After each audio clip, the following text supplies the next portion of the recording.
The Nerd Academy podcast is released weekly at 12 p.m. Eastern Standard Time, available on our website at www.thenerdacademypodcast.com and wherever you listen to podcasts. You can find the Nerd Academy podcast on Facebook, Twitter, Instagram, and YouTube.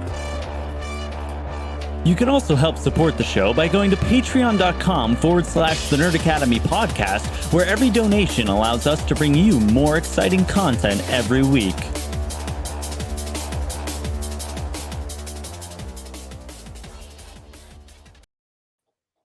We're back. I told you guys we'd be back. We're not dead. This show isn't over. Welcome back to the number one Contender podcast, the show where your favorite nerds sit down to talk all things movie trivia, Schmodown. I am your host, Jarod the Dark Jedi Bachman Subs, and joining me, as always, is your local quirky dungeon head, Travis Grossman. One time they'll blow up. And we got there. We did it. I was going to say, worst case scenario, like when it starts to go, you just start slurping, you know. Try to stop the bleeding. How are you, Travis? Kind of sleepy. Kind of sleepy? I hear that. Yeah. Which doesn't make any sense because I've been up for like an hour. Like I woke up normally. Yeah. Yeah. I hear you. I had a bunch of errand running to do earlier, and I was like, oh, okay, I'm going to get here just in time to record, and then I'm going to take a goddamn nap. Been playing the new Call of Duty nonstop for a week, and I feel like I'm 15 again. It's a strange time. So, okay, when you say new Call of Duty, I have no idea how I completely missed Vanguard until it was like the week before, and I was seeing it on Dorito bags. Mm-hmm. What is it, like a whole ass new game? Yeah, it's the yearly release. That's okay. That's the year. Okay. Yeah. I've just Warzone is forever, and I don't play it. And Warzone is just COD Fortnite, right? Yeah, basically. That's what I thought. Okay. I don't pay attention to any Call of Duty things. And although it's funny because healthier like, for it. Right before I even found out about Vanguard being a thing, I was thinking about like trying to get my grimy paws on like Black Ops again, just to replay the story of the first one, you know. But either way, I was very curious about that. But yeah, we're back. We have some matches to cover. That's certainly a thing we got to do. But before we do any of that, we would like to give you a brief word from our sponsor, not Captain Morgan. No, not them. We have our sponsor, Sunday's Bloody Mary Mix. As I've said before, I am a huge fan of the Spicy Caesar. It is probably the best tasting Bloody Mary Mix I have ever had, and I don't like Bloody Mary Mix, and that is saying something. This stuff is really good. Award-winning Spicy Caesar Bloody Mary Mix. I got a mild mix. I got rim salts. I got a subscription box. Vegan Bloody Mary Mix. All manner of pickle garnishes, okra, dilly beans, and asparagus. They got merch. They got shot glasses. All kinds of good stuff. All kinds of great Bloody Mary accoutrement. So if you would like to get your Sunday's Bloody on, be sure to, whatever you did at the checkout, use code TNAP, TNAP, and you'll get 10% off of your order, and you'll be helping out your favorite nerds over on your favorite Ragtag podcast network. So, yeah, SundaysBloodyMary.com, use code TNAP at checkout, and, yeah. I got my second jar because I finally made my way through the first jar. Funny little story. You know that shaker I bought specifically for the Hamilton party I almost killed you at by accident? The little lid to the shaker disappeared that night. So every time I try to like shake up my Bloody Mary that I make myself, I have to use like a little like souffle cup up top as a lid, and I keep forgetting to buy a new shaker. And like, there's a part of me that's like, if I'm ever going to actually film this commercial, I need to get like an actual good shaker again, because I can't be doing this bullshit with the little souffle cup. You got to put the cup on. You got to duct tape it around. You got to make it look as janky as possible. I need to get a blowtorch and weld the shaker together. Yeah, so we were out last week, which was a very eventful week in the realm of the movie trivia schmodown. Trying to get that their YouTube channel pulled up, just because that's kind of dipping back into some October territory, and I want to make sure we have everything covered. So I think the last thing we talked about was King Arthur and Deception. Okay, cool. I think. Yeah, that sounds correct. Because I also watched some of these out of order because I wanted to save the team's title match for last for me when I was rewatching. So, yeah, just to touch on it briefly, Oyama versus Barbarian. I think everybody had a good showing. Barbarian came up on top. We were wrong on that one. I think that was a slight upset. I think we both were like, it could go either way, but we were putting our money on Oyama. Proven wrong there. Do you want to talk about the team's title match right now, or do you want to save that for later, or are we going to go like full chronological here? We'll just go chronological. We'll talk about it now. Okay. At this point, it's like 2 weeks old, so. Yeah. This was incredible. This is the last one I watched last night. And still, hey, they only lose at Spectacular, man. I was blown away watching that match. Like, it was a real like push and pull, and they were giving it all, but like there was a shakiness in the knees I was starting to notice with Lightning Time. Nothing against them, just it seemed like they were kind of on their back foot, and then that betting round happened, and that was a death sentence. You know, like that was one of those. I think Ethan Irwin in that betting round, man, they don't mix. No. And we'll talk about the betting round when we get to Griffey Nooms versus Paige Fabretti. How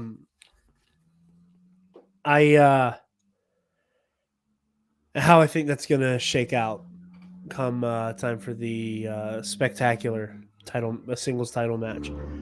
But I was really impressed. I was not expecting Shazam to win by KO. You know, I was not expecting to see Lightning Time get KO'd. Obviously, it happens to the best of players. You know, it's a lot of circumstance, and you get into situations where, again, betting round can sometimes be the opposite of your best friend. It can be your worst enemy. It can kick you in the throat and shove you to the ground. And that's what happened here, you know? And Shazam played incredibly. I think this might be one of their best matches of the year.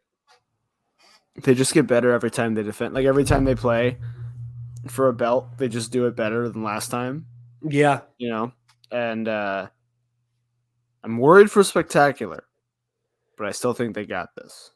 I think we're good. I mean, they'll be playing either Press Room or King Khan, you know. That's why I'm worried. Man, I'm worried about singles. I'm going to be real with you. Like, again, we'll talk more about it when we get to Nooms' actual match, but I'm sweating. I'm not going to lie to you. I'm sweating. Speaking of sweating and corruption, hold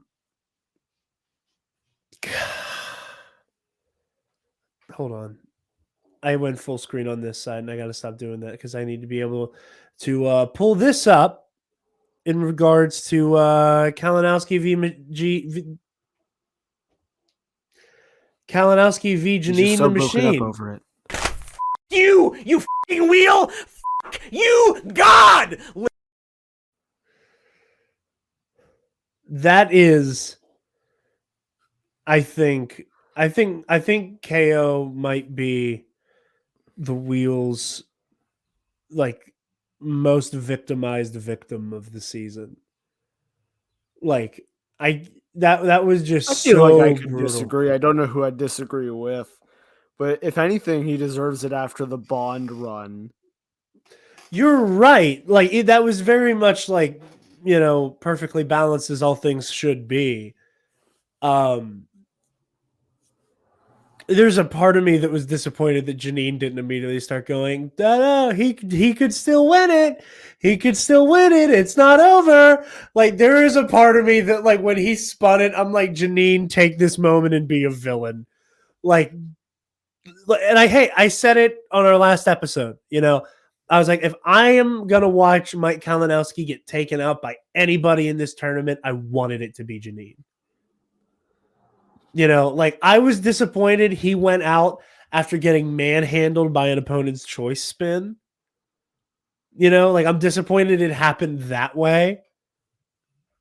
But goddamn, like I am happy and proud for Janine. Like I wish I could have seen her win without it involving just like the wheel beating the shit out of Mike in the process. But like, hey, it only beat the shit out of him because like Janine made an incredible tactical decision. Mm-hmm. And that's absolutely a part of it, like she played incredibly, man. Like I want to say I can see Janine going all the way in this tournament, but like I'm convinced that Downtown Griffey Nooms is a god. And there's a Dan Merle sized wall in front of her currently. There's also, I mean, yeah, she's got to get through Dan, but like I think she can hold her own against Dan, like especially in a 3-round match, like again, like Dan Merle, it's weird. Like for Dan, he fares better in a 5-rounder than he does in a 3-rounder for the most part. Which like most people don't spend most of their season defending a belt, so it makes sense that he's more accustomed to a 5-round match than a 3-round match at this point. But either way, I think that Janine and we're recording this on Friday before the Janine Dan match goes up, and we'll be talking about it next week. But I don't see I don't see Janine getting like her. I don't see Janine getting her shit kicked in the way Mike did here. Yeah, You know what I mean? Absolutely, and I'm not saying she's gonna like lose outright. Oh yeah, for sure. It's just like, and people, I feel the same way about this that I felt about Dan and Lon lost by like a point. So yeah, that's absolutely it seems true. like every time Dan comes away from a teams match, he's like, okay, I guess I have to like play for real now that I'm in singles again. Also, I said this on the Eternals review that went out this week. I am laughing. I am entertained. I'm not like stone silent. If I start laughing, I will start coughing, and I don't want to make gross noises into the microphone. So my loud ass. Laugh. You've already like elicited a couple chuckles that I had to like suck back in before I could start. But now that I've said that, I'm gonna get ambushed and I'm gonna get you once real good this recording. We have another like upset of the year contender. Yeah, the press room. That was insane. I was shocked. I was really there was I was first of all entertained by the way that Christian was not suffering any of Kaiser's nonsense, which made me laugh a lot. I love how even though we all know that it is Ben Bateman who keeps putting Tyler Perry on the wheel, I love the fact that Ben like stopped himself before he said, "We know we put this there." Like he caught himself before he admitted to putting Tyler Perry there, And which then I was like, I But then thought was openly was really like, just funny. let's take it and let me roll. It'll be fine. I Like, he truly goes, think one of my favorite things about the way Ben Bateman plays is the fact that he has this weird monopoly on the Tyler Perry slice. yeah. It's really funny to me. Like, Like I'm waiting of for the, all unique slices, he picked Tyler Perry. which is so funny. Like he picks Tyler Perry, and like not only does that mean like having to have like an encyclopedic knowledge of like the Medea cinematic universe. There's also like shit Tyler's been in that he didn't make. Like we got like The Star, which I only remembered because it was like trailers for it were attached to whatever Star Wars came out that year. Um, I just think it's hilarious. I hope that one day, while going for a belt, he gets a 5-pointer in Black Cinema, and it happens to be about Tyler Perry. Like him receiving that kind of like of a little gift, I think would be really funny for him to get his belt back. I don't know. I just think it'd be very or his 5 is in Tyler Perry itself. But either way, yeah, this was remarkable. I did not expect this to go this way. I think a lot of brackets were just kind of fractured here.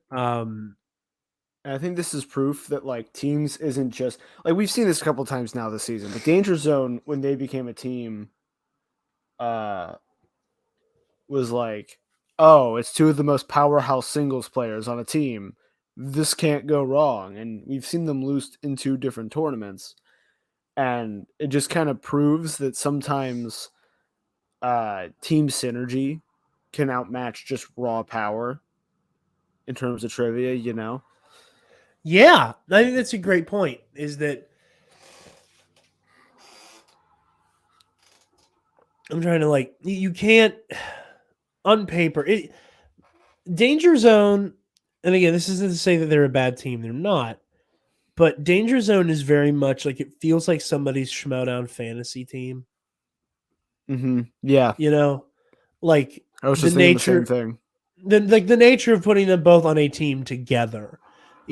Like obviously there's been like the crazy, like obviously Dan's involved here as well, but like the founding fathers, where it was like these two forces of nature becoming a unit, is at the time before they broke up. It's gonna be a big nut bust. I'm strategically using them to like make gross noises while it mutes our mics. I really I agree with you that you can't just smash 2 heavy hitters together. And I'm surprised that like obviously I don't want to be like, oh, Dan's fault, or like blame anybody, shit happens. Surprising that it was like Dan's miss, like it was. It's weird seeing Dan Murrell miss, and it's weird seeing him miss in such a pivotal moment as well. But yeah, this was crazy. I was not expecting. Again, I think everybody's brackets were shattered a while ago, with some of these matches. But Literally, I don't think a single bracket of a single tournament. Maybe Intergeek them. yeah, IG, yeah.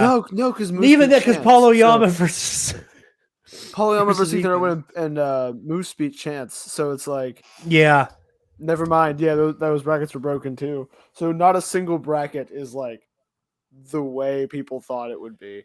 not at all, not at all. A matchup that did kind of go according to expectations.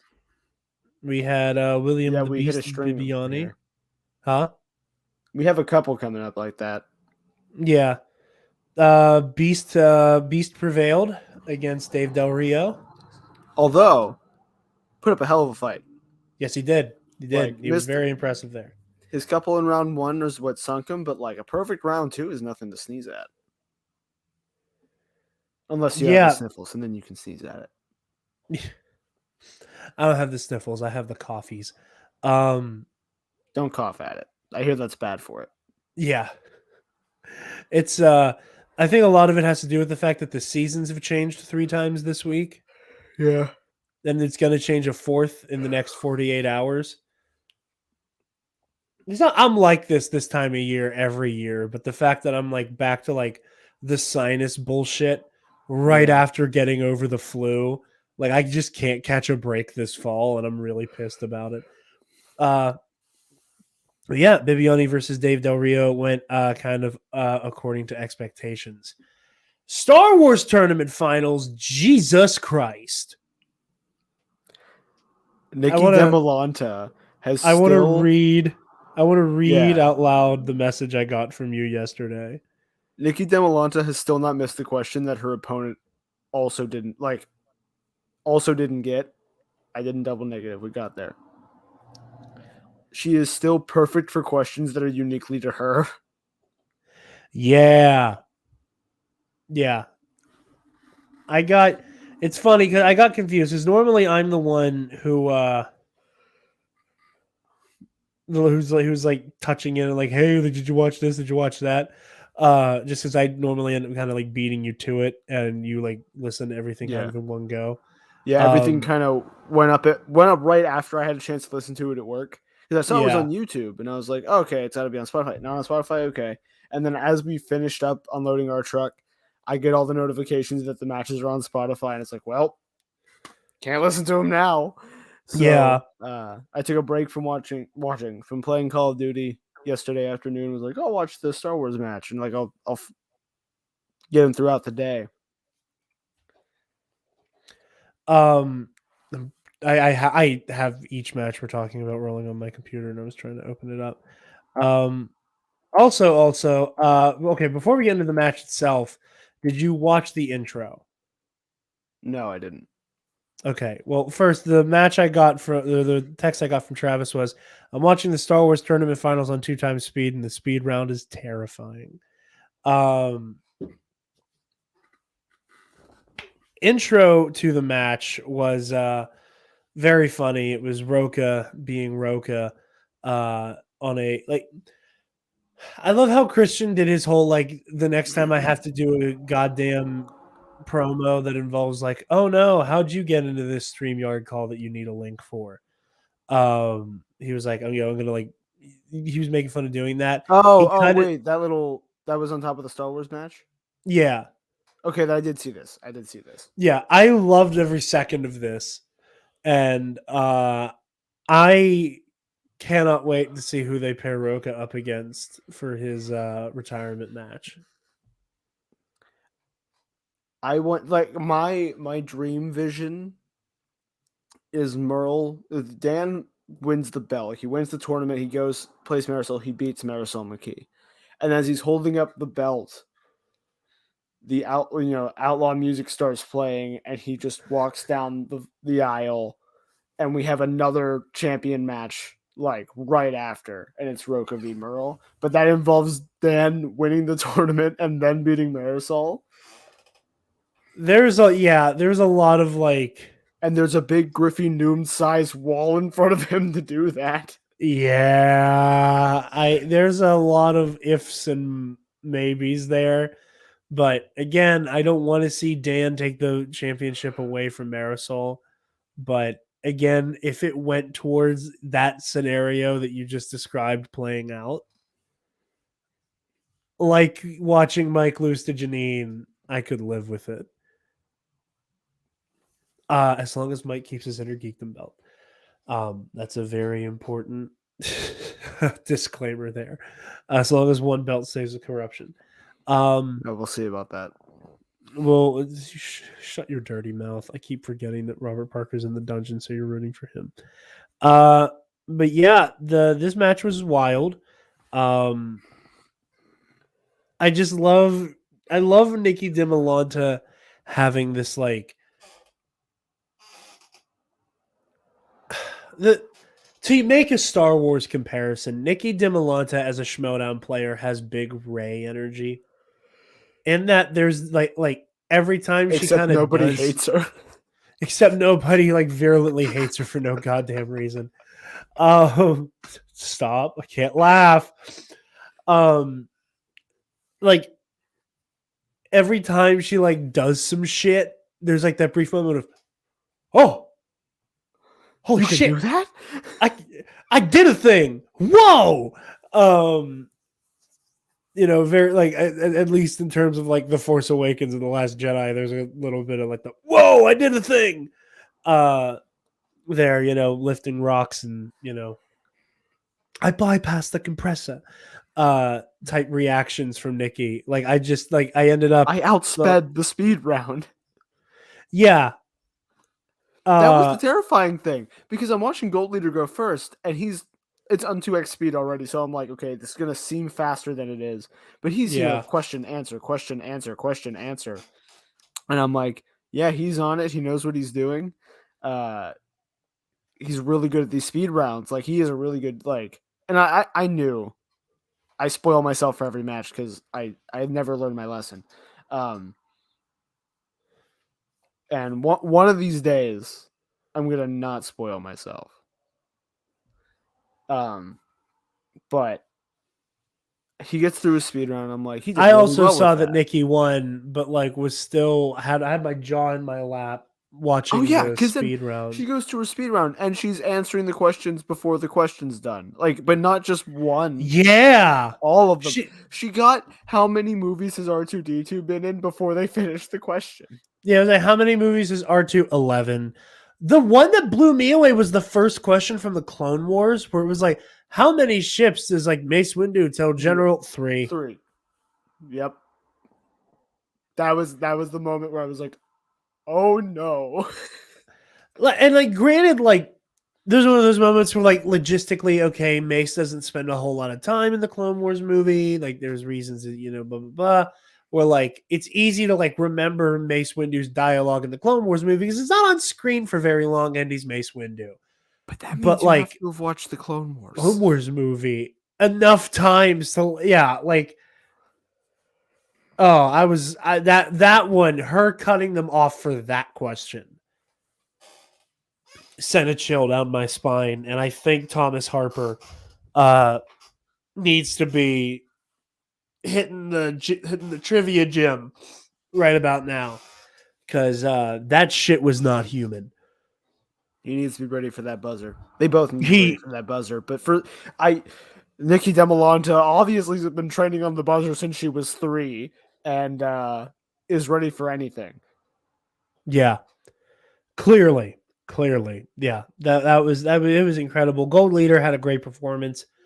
Oh yeah, this is like, you've mentioned this before, but Star Wars has kind of become like the inner geekdom of like 2017, 2018, where that belt is by no means in a home, and I really like that. Yeah. The belt's getting around. The belt is a part-time lover now, and I mean, at first I thought I wouldn't like it. At first I thought like Star Wars being in constant flux would be something I didn't like, but I've come around on that very much, and yeah, this is incredible. It is the way that Nikki Demolanta does it so effortlessly that is just so shocking to watch. Like, she just kind of like walks in the room, sits down at the table, and just is like, Dianoga, Plo Koon, and like, no disrespect to Mark Ellis, and I know that like it's minimal mispronunciations. But like the fact that like even in the speed round, like Mark mispronounced a couple planets and a couple character names. That like in the speed round, like I feel like most people would have to have a moment for their brain to autocorrect like Mas Amida to Masameda to go, oh, Palpatine's blue right hand man, or like, what Jedi dies on Kata, like however he mispronounced Kato Nemoidia. Where it's like it doesn't matter. They don't flinch at it. Like they know exactly what he's trying to say. Incredible. How many times and this wasn't this match in particular, but how many times have all of the announcers seen the name Utapau and still not know how to say Utapau. I know Andrew Guy said it really funny the one time, and I can't remember how exactly he messed it up, but I thought that one was probably my favorite. But yeah, no, it's Star Wars Match Spectacular is going to be batshit insane. And I think it says a lot about how much Star Wars as a division has grown. That we can all be this excited for a Star Wars match at Spectacular. Not that we don't miss him at Spectacular. That doesn't involve Alex. I think that's fucking insane. That like the division has changed like a real so division much. now. Yeah. You know, like it just feels like that belt means more now. In a way. Plus, it's 2 rookies. Like it's 2 fresh to this season rookies. Yeah. That's bananas. Like I'm telling you, like Dimmy's just coming through this tournament. Death to all of them. But like way more pleasant, you know. Mhm. Like I said, I'm using that as to hide the fact that I'm just going. I can't even like jokingly recreate like the snorting noises I'm making back here to try to clear my chest. But I'm hiding behind the video drops because I'm smart. Obviously, Travis, we have some time before Spectacular, but just off the top of your head, obviously we have the recency bias of seeing Nikki play, and in a 5-rounder. But do you think she can take Thomas? Do you like if you had to put money on it right now, how are you betting? Nikki. You're betting Nikki? I'm betting Nikki. Here's my thing. Even though, and like this is not a knock at, I think it is like a dead 50-50. And maybe it is recency bias because we haven't seen Thomas play in a little bit. But I think Thomas is still getting by on raw knowledge. And I said this last time too, and he's won every time I've said this, so I'm probably going to prove myself wrong again. He's the ultimate Star Wars version of like, I have all of the knowledge, it's just like some game clarification stuff.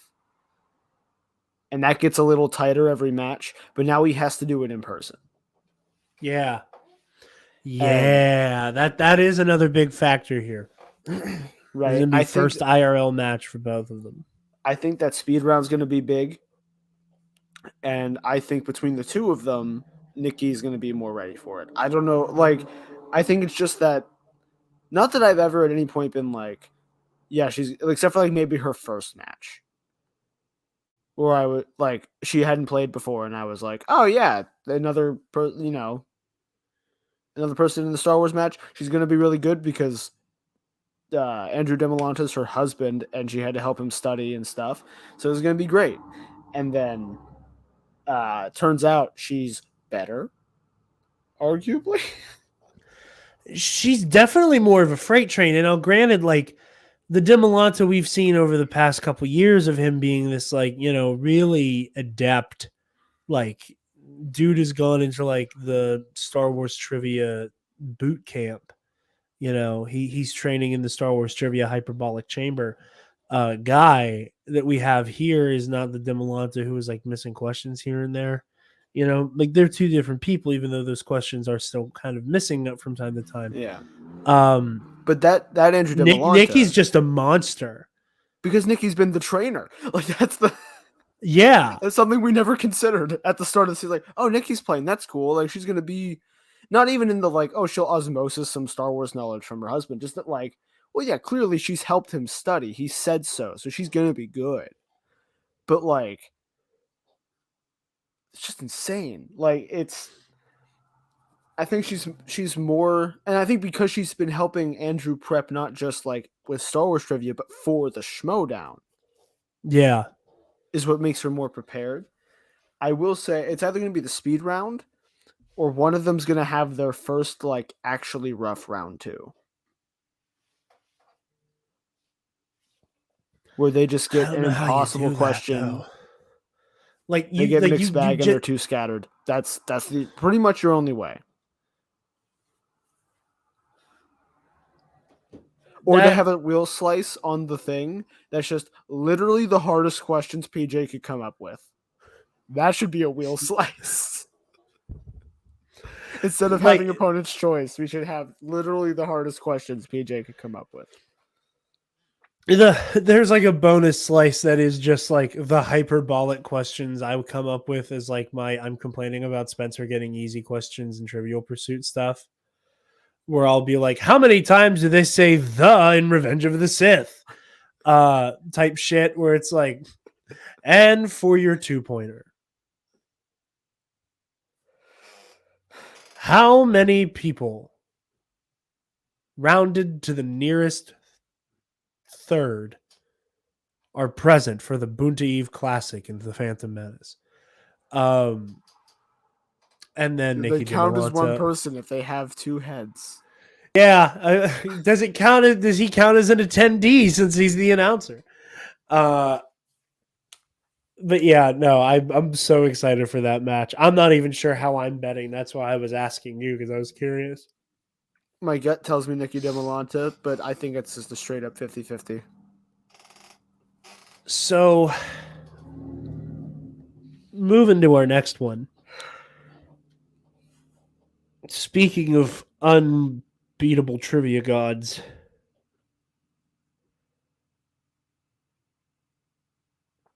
Yeah, Griffey Nunes is okay. He's kind of good. He's kind of good at this game. he's a monster. Give me my 2 points. Give me my 2 points needs to be a shirt. Yeah, Like, I'm not a Finstock fan. But it could literally just be like Finstock Exchange, and it's just like the pink glove holding up 2 fingers. Like that merch makes itself. he is like born and bred to play this game. And it's just crazy. It's absolutely insane. Oh my god. Oh, you're gone. Oh boy. No, I'm just my phone keeps buzzing because the updates from Disney Plus Day. Agatha House of Darkness, Disney Plus series. And a continuation of the X-Men animated series in 2023. Oh. Or just the 2 that I've seen just now. I saw we got footage from Miss Marvel. I haven't seen I saw a the little bit of footage. Miss I know it Marvel. I exists. saw there's something from She-Hulk. I saw there's something Yeah. from Moon Knight. Ooh. Yeah, Travis was in Disney Plus Day. Yeah, episode 100 of the Nerd Academy podcast is going to be a Disney Plus Day recap and maybe possibly a live stream on Monday. Stay tuned for that. Very excited. Love you all. We're gonna have a lot to talk about. But yeah, Paige played well. You know, as he said himself. You know, stop calling what she did against Ben Bateman an upset, and Sam was right, Griffin was right, and he continues to be. I love his like indomitable hubris during a match, and the second that it's like post game interview, how deferential he is to his opponent. That is a particular style of player I enjoy very much.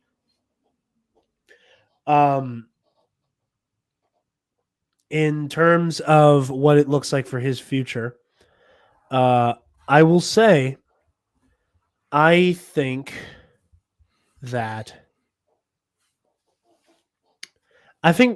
Griffin Newman's going to be the new singles champion at Spectacular. And I don't want to say that. I am praying that Bibiani or Dan Murrell or Janine take his ass out before he can get to the Spectacular. Because I love Marisol as a player. She's one of my favorite singles and teams players. The thing that spooks me about Griffey Nooms going up against Marisol is that Marisol consistently in her 2 title matches, once against Ethan Irwin and then against Chance, has this like shaky round 1 where she hemorrhages a couple points. That is a death sentence against Griffey Nooms. Like, Griffey Nooms is what we thought Alex Damon was for the last 3 years. Yep. Where the moment you give ground, you're dead. You may not know it yet, but you've already been defeated. Now, that said, maybe Marisol doesn't have that problem. Maybe Griffey Nooms is able to is able to have his he runs up against a William Bibiani shaped wall or a Dan Murrell shaped wall or a Janine the Machine shaped wall. At this point, I would love for Janine to win the tournament. I think it would be so beautiful for Janine to get to play, or for Marisol to get to fight up against the woman who inspired her to join. Like, I think that would be insane. Like that, like you want to talk about plot lines, that would be cool as shit. You know, and like in terms of like the kayfabe, that you could get like an amazing moment of like, you inspired me, but now I have to crush you. Like it would, yeah, that would just be really cool. Or again, Youngblood, Marisol McKee going up against the 2 old heads who are left. And like these new, like, even though Marisol isn't a rookie anymore, she's only in her sophomore season. That's still a cool matchup against Griffey in terms of plot line. Like, there's all really cool thematic ways for whomever the singles winners are. But I am nothing if not rattled by Griffey Noom's performance and the way that it seems like in a 5-rounder, he can give Marisol hell. Now, Marisol has more experience with the betting in the speed round, which has benefited her greatly in the past. But Griffey Nooms is not in the habit of missing questions. So there's still the fear that, yes, Marisol does well in the betting round, but he doesn't miss questions. So the likelihood that you get that glorious 6-point spread, you know, like what we saw happen with Lightning Time and Shazam, and that happened to Marisol when she played Ethan Irwin, you know, like I don't see that happening. Or like, you know, maybe she just like absolutely mollywops him in the speed round, and she's able to create herself enough of a lead, like she can go into round 5, making him go first. And, you know, Marisol's good with 5s, so see what happens there. But I see Griffey Nooms eliminating the rest of the competition. I think we're at the point now where it's not, because up to this point, every Griffey Newman match, I've been like, this is a foregone conclusion. He's gonna win. Burn, burn. I don't. We're at the point now where that's not the case, right? I think Bibbs can do it. I think Janine could do it. I think Dan could do it. But it's not a matter of like I'm necessarily favoring. Like, I'm favoring Bibbs because I want Bibbs to win. Yeah. But I don't. Like, he's gonna have to either spin opponent's choice and like miss a question in round 2. He's gonna, or the points will have to shake up in a way where he misses his 5. Yeah. That's the only. I'm listening to you. I'm just looking at all of the Disney Plus stuff. I apologize. It's like that. That's the only way I see it, and like that's how I see it going forward. You know, we know Dan has that kind of luck. You know, Dan Murrell has won entire titles off of Well, my opponent just has to miss their 5, I guess. But they're not going to. Oh, they did? Oh. Cool. And that, he's still open to that. Griffin Nooms hasn't had to hit many 5s. Yeah, you're right. So maybe that'll play against him. Probably not, because the 5s we have seen him hit, he knew instantaneously. But we'll find out on Wednesday, I suppose. We will. There's a lot of shit that got announced today, buddy. Monday's going to be fun. Moving forward to our last match. We didn't begin with Mike v. Janine, but I lost my guy in the tournament, and Travis lost one of his guys in the tournament. Brendan the Kidmeyer versus Craig the Barbarian. Put up a good fight. It was a good match. Yeah. Goddamn Keanu Reeves at the very end. But Wait, who does Barbarian play now? I believe it's Oh, the Barbarian winner of- versus. The winner of Dan and Janine. Yeah. There's a non-zero chance it's a Finstock Invitational at the end of this tournament. I mean, I kind of forgot about the Barbarian being here still, and like obviously that was stupid of me, but I think the Barbarian, I think he's incredible. I think he's an amazing player. I want to see his ass in teams next season really badly, but I think we've officially entered the realm of the Barbarian fighting out of his weight class a little bit in terms of like disagree. Yeah. In the same way that I think most people don't realize like the breadth of knowledge Bibbs has, where like anytime a member of Finstock wins, they're like, "Hey man, thanks to the Barbarian for really training the hell out of me." This is true. I wouldn't be surprised if we see Barbarian managing his own faction next season. Gucci And can't playing. afford to lose him. true. Gucci can't afford to lose him. I think Tom Dagnino is gonna like sell the Barbarian as firstborn to keep him inside the exchange for whatever factions look like next season. I mean, they have an easy 5, so because if it's Khan, Nooms, him, Gold Leader, Moose, that's easy. Yeah. Oh boy. But yeah, no, that was a good one. Next week, just as I'm very a disappointed though. I wanted don't the blame kid you. to keep going. I was disappointed for you. Next week is going to be a weirdly light week. We will be talking about, let me get the match schedule pulled back up. Next week on our docket is going to be Merle v. The Machine, King Arthur versus Press Room, and Nooms versus Bibiani. Yeah, because I'll have the Patreon link for that. So we'll be able to watch that earlier in the week. So it'll only be a 3-match thing for us next week, but we'll also be celebrating Travis's birthday. So I'm decrepit. he is not decrepit. He is he is a spring chicken if I've ever seen one.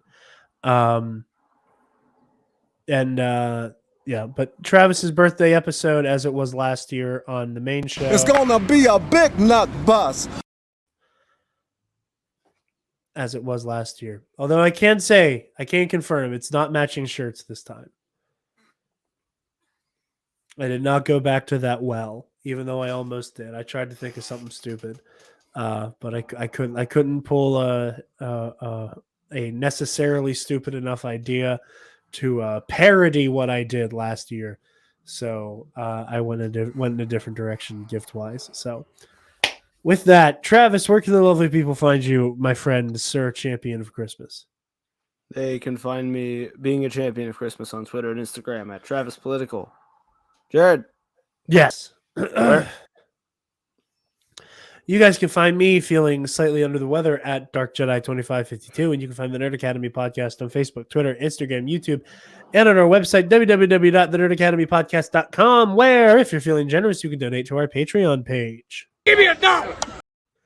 Speaking of our patrons, thank you to our $10 alumnus. I got to pull it up again to make sure I have it right. Oh, that reminds me, got to publish the episode of the Versus series.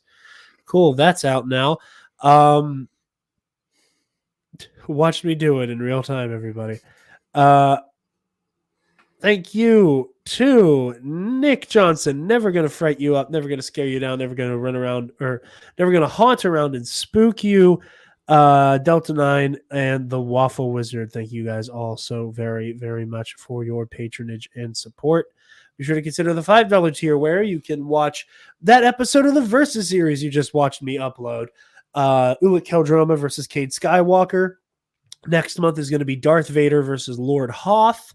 And not long after that, we will be recording the Versus series tournament, and we'll be doing that as a live stream as well, since we're still trying to really get into the swing of this whole live streaming thing. So, yeah, be sure to tune in for all of that. We'll get to Heroic History when we can. We're trying our best. Again, life just gets in the way. We both work a lot, and I appreciate everybody's patience on that front. Be sure, again, going to do this little bit of product placement real quick again. sundaysbloodymary.com/shop.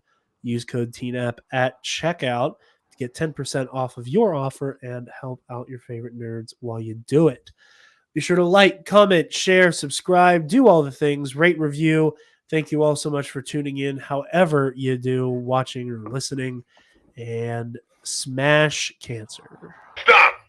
Move away from the cookie jar!